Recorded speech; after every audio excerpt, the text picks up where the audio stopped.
Hello, everyone. My name is Jared Scott, and you're watching the first round here of the winter reunion at King Kong Comics and Games in Dublin, California. We're a few weeks past the release of Resurgence of Power, also known as Opus 18, and there's no major events happening in North America, at least. But there's still things throughout the country like this that are happening. Some events that are bigger than locals, but not smaller than a major event. And so this is just a good chance to play with these new cards and enjoy kind of the calm before the storm of our OP season coming back here. The two players we have right now, I'm being told that on the left we have Ray, who's playing Mono Water, and then on the right we have Brandon on Sky Pirates. You can see that he started off with a Lael on turn one.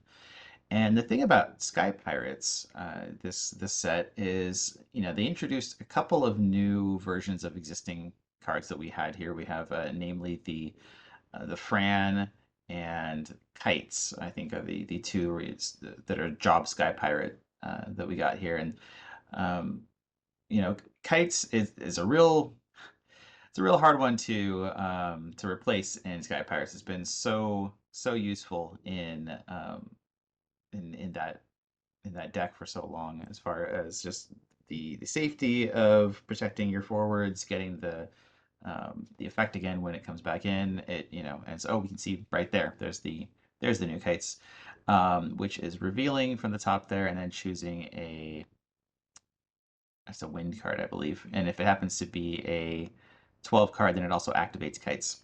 So interesting to use the backup kites here. It does give you another option of a backup that is a sky pirate, but you lose all the functionality of the forward that we had before. So I haven't seen this new one played yet, so it's interesting to see whether it gives value above that, but I think it's a really high bar to meet.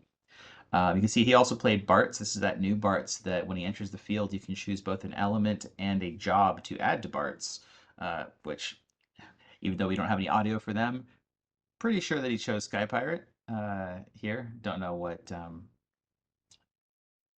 element necessarily to add to his own, but we have Bart's the Sky Pirate. And then on the left we have, like I said, Ray playing Mono Water, and he just played that Larsa before, and looking at some of the cards in his break zone, the Gao and such, I believe this is a Leo list. I think this is a Mono Water Leo list, also with the Realm in there. So for anybody who's not familiar, uh, Leo, the card that came out a few sets ago, I believe, 1 CP water forward. Um, that when he can only be played if you currently control characters of cost 1, 2, 3, 4, 5, and 6. So we're playing a little mini game here, basically, in this mono water deck, which is to get cards onto the field that cover those 6 numbers. And now, why are you doing that? Because this Leo, when he enters, is he has an ability that says to look at the top 5 cards of your deck, choose one of them, and then just cast it for free. Whatever you want that's on the top 5 there. And so oftentimes in this deck, you're looking to get a free Leviathan, or even beyond that, if you get a free Thornton or Larsa or Gao or Realm, there's some really great value you can get out of you paid 1 CP, pop down Leo, you got a 7K forward, and then whatever the heck else he gets for you there. So you can see we started off with the Larsa and we got the Thornton, went into Sarah now, so we've got 654 out there. He's probably searching for, yep, there's Princess Sarah. I personally also like to use Gordon as an option, as a 2CP option, partially to just get a 2CP card out there if you want it, and then also for more card cycling. But the standard thing here is to get Princess Sarah, build up your backups, get a 1 on the field. Bart's comes in and hits. Oh, I don't remember. I think that's the new forward that has to do with princesses. If you have a princess, I believe she draws a card, or when you play a princess, something like that. I don't recall her name, and her name's cut off on the camera here. Okay, so we played a Waka, which is a really powerful and popular card here in Water. It reveal the top 3 cards of your deck. and then choose either one water card or one Final Fantasy X card to add to your hand. You grab that Lena there, and that Lena is another way in this deck. It's kind of the more standard way of getting a free Leviathan later on. So when you remove 12 water cards from your break zone from the game, and then just choose a water card uh, in your break zone and play to the field. So you have a couple different options here of ways to get that big free play of Leviathan later on. We got a Philo over on Brandon's side here, so now he's set up with water. We got the Vaughn there. I think it was Vaughn to get Philo. Oh, we hit Leo to damage. So there's that Leo I was talking about. One of them just hit damage there on Ray's side from the damage from Bart's. But yeah, so we got played Vaughn, got Philo. Didn't have a follow-up, it looks like, as far as a way to use those three backups that got activated. So that's a bummer, because usually you want to be able to just get more value from that. Looks like Ray's going into Realm here. Yep, playing Realm. She will search for both a 1 CP and a 2 CP monster from your deck and play both of them onto the field for free, which is also great value as long as she doesn't get hit with an Amaterasu. He's hitting the Quadov and a Sahagin Chief. Quadov's great right here because when it enters the field, your opponent has to select a 2 CP forward or less and put it into the break zone, so it's a little Famfrit effect, basically. Gets rid of Bart's there and gets around any sort of protection. And then Sahagin Chief is a card to return forwards to your hand. By itself, you can just break it immediately and return one of your own forwards to your hand, but it also gains counters when you play other water characters to the field. And when it's got 3 counters or more, you can actually choose any 2 forwards when you break it and return to the hand. Could be your forward, could be your opponent's forward, could be one of each. It's great for triggering Leviathan. It's great for getting Leo back in your hand if you just want to play Leo again after you've done that. Looks like Brandon's playing an Asura here, so that's what he's doing with, I guess, with the activated backups from before he did that in main phase 2 before his turn started. You can see the Sahagin Chief, actually, it should have 2 counters on it because it will see when the Quadov enters the field, so it actually would have gained 1 from there and then another 1 from Lena entering. So a little bit of a missed trigger there. But it's kind of like some of the old Golbez things there. We hit Waka on damage this time. Uh, it's it's like Golbez where forwards will see the other ones enter at the same time and trigger any effects from that. All right, so we got Soul here on the right, and actually Soul is one of my favorite little pet cards to mess with in this set, just because most people don't realize that his auto ability triggers on every player's attack phase. And that's the auto that lets you choose to either make all your opponent's forwards minus 2k, or you can give your forwards plus 1k in Brave, or make it so your opponent can't cast summons for the rest of the turn. And again, that triggers every single turn. So on your turn, you can get the effect, give Brave or something, and then attack. And then on your opponent's turn, you can make their forwards smaller, or you can prevent them from casting summons. It's an annoying card to play against. All right, Ray's playing Porum. This is one of these that looks at the top cards of your deck. I don't know if it's reveal. I think it's supposed to be just look, but he's revealing here. And then add 1 to your hand. He's got enough backups that, I mean, you could take the Leviathan if you want to hard cast it, but you usually want to leave it in the deck so that you've got a chance of hitting it off of Leo later. And then, all right, so you picked up the Kefka there, which the Kefka is an interesting choice. I actually thought about it in mine. He's using Ash to give minus 10k to Soul, so of course that Soul I was talking about. There's so many monsters in this deck, and most of them are not forwards, so you can use that Kefka ability to both, I mean, you can search for one of the monsters if you want one in particular, but then you can dull him to make all your monsters into 7k forwards, and that can be dangerous later in the game when you've got like 3, 4, 5 of these monsters just chilling there, and suddenly now they can all come in for damage.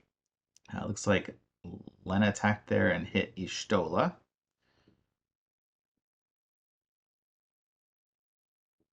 He in this deck, because it's mono water, you can see some monsters that are off element, but it's mostly mono water. The Princess Sarah is also water element, most likely, which means that he can always dull that to give a plus 1k to all of his water forwards. So that's where the threat comes from Lena there, because normally you'd think, oh, well, Vaughn could just, you know, go ahead and block there. Although the Pinello effect you could technically do too. But It looks like he decided not to block because of the threat of the 8K. Got an Elza, and he draws a card there. We're back to Ray. And you can see Ray's just got a ton of cards on the field. This is what that deck wants to do. He's going to go ahead and search for a monster. And let's see. Yeah, you can see him looking through there. He's got a lot of off element monsters in this deck, which is interesting because you do get to play them off of Realm, so that's nice. If you want to throw in a Tomos into your mono water deck, feel free. I think there was a zombie in there, or a ghoul, or whatever the name of that Earth one is. The challenge, of course, is that if you don't play them off of Realm, you just draw them.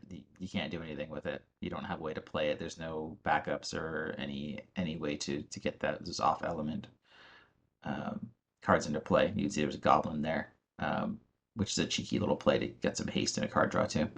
You can see he also discarded a Thancred at one point. There's another quad of, by the way. He's going to force a 2 CP. Yep, so the obvious choice there is Elza. You don't want to get rid of Penelo. He's got Thancred. That's another good option for Lena later on. If you can just get the Thancred for free, you can get a lot of value off of that. Ash comes in at 9K, threatening 10K, and hits an Asura. Lena comes in again, threatening that. And Penelo has that effect where she can make she can do combat tricks, but she's -1 cost for every Sky Pirate, and right now there was only 3 other ones out there, so it would cost 2 to do that. So it's kind of, do you want to do that? Spend the 2 there. But yeah, he goes ahead and loses the Vaughn on that one. Maybe he's got a second one that he wants to play, but he's very much behind in field position, just as far as what he's got going on. You can see he's got a lot of cards in his hand, but things that are not particularly helpful right now, like that Kites. Luckily, he's able to use that for CP, but there was um, a Jote in there. Okay, he searches for another Vaughn. And got a rogue Balthier showing up, which is just like him. Search that up, but he doesn't have a good way to play that right now unless he just dumps a bunch of cards. And he could, and that would activate all his backups. So let's see what he does here, because like some of these forwards, okay, he goes for it. Some of these forwards that Ray's got, they're not particularly big. I mean, Porum's only 5, Realm's 4. So there's not as much worry there. But yeah, if you're Brandon right now, you definitely want to get your Sky Pirate count up so that you can just start using that ability for free and making your opponent have to think about combat a bit more than just, well, my forwards are as big as they say they are. And at this point, he's got, let's see, 4 other ones. So it's almost free, not quite there. But we have another soul. That'll help with combat as well. Unfortunately, most of these forwards enter the field this turn. So yeah, he can't really be aggressive here. Both players at 3 damage. We're back to Ray, who still hasn't seen Leo yet. One of them got hit into damage earlier, so he hasn't been able to get the payoff here. But the nice thing about this deck is even without Leo, he's just doing mono water things for the most part. He's getting the value off of Ash and various searches and all that. Cloud of Darkness kind of useless right now because, yeah, you don't want to necessarily lose all your forwards either.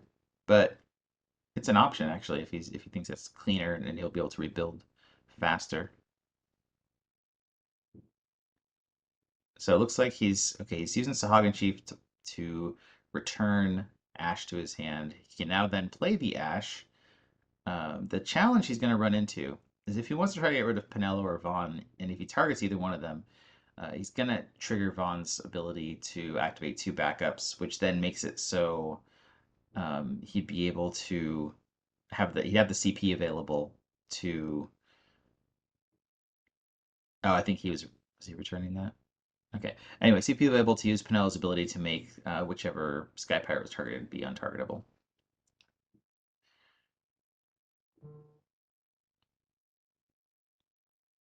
but he's thinking about it a moment here because I mean the ash value is good. You probably want to do it on soul again, just like you did before. Like if you can do that before the second main phase. Okay, he's deciding to return both of those, I guess. He had enough that Sahagin Chief been sitting there long enough that it had the return two forwards to hand effect. So it looks like he wants to go for Realm again. The thing to watch out with this mono water deck is it draws so many cards, it filters through so many cards. You have to be careful because you start you start getting a pretty thin deck, and if you don't watch out there. The nice thing about thinning, of course, here is that you saw there was those two Leviathans right there. So you thin the deck to make it so that when you play Leo later, you have a higher chance of hitting one of those Leviathans, which right now would be mostly pretty good. I mean, the targeting stuff with Vaughn is a little bit tough, but there's the two Leos. Maybe do some extra shuffling here to get them away from each other. But you can see that his deck is, you know, we're not at the very tail end here, but we're at the point where you guys start thinking about like you got to push more damage through before you end up decking yourself out. The nice thing for him is he still has that Kefka out there to be able to turn all these monsters into forwards. So that's an extra threat, right? He can dull and turn the Tonberry and the Blue Room that just came out. Oh, the Blue Room can turn himself into a forward. But the nice thing is that Kefka can do it, and Blue Room won't die at the end of the turn. Because it's Kefka's effect. It would also make him 7k instead. All right, so yep, looks like we have the Ash that got rid of Soul again, which is very good play. Because we're starting to get set up on Brandon's side here, right? He's just like a card or two away from having like Sky Pirate online, although he still hasn't drawn any Frans yet, which is unfortunate for him because Fran in that deck is pretty wild. Being able to play 4 CP Final Fantasy 12 characters whenever she enters or attacks. Like if they get that on turn 1, I've played against that where it hits like turn 1, and it gets pretty gross if you have nothing you can do about it. You know, if you're playing either a Kites or yeah, well, he's also got like a Bronth in there, or Balthier or something for free. It's pretty nutty.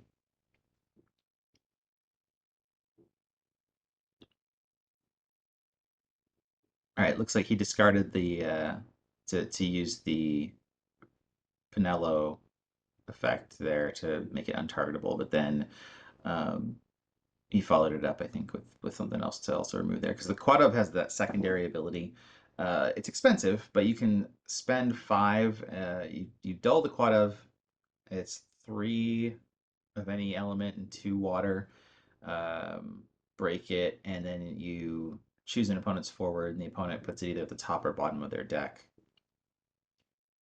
which is nice for getting around cards that either can't be removed or are just like too big to remove easily from damage or things like that.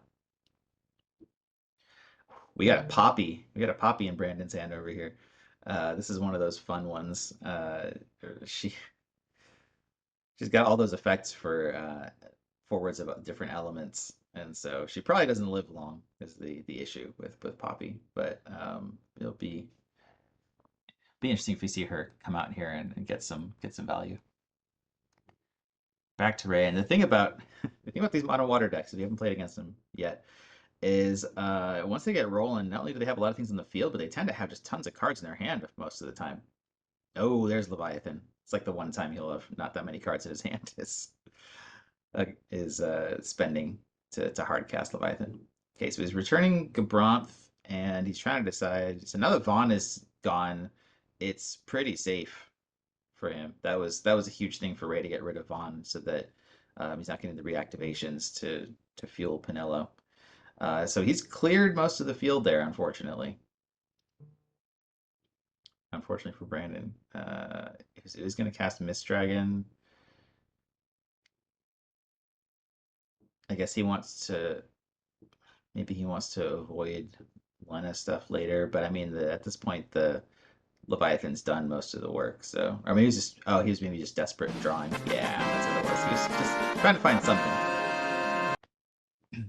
Anyway, hope that you enjoyed that and enjoy the rest of our matches. I'm Jared Scott, and thanks for watching.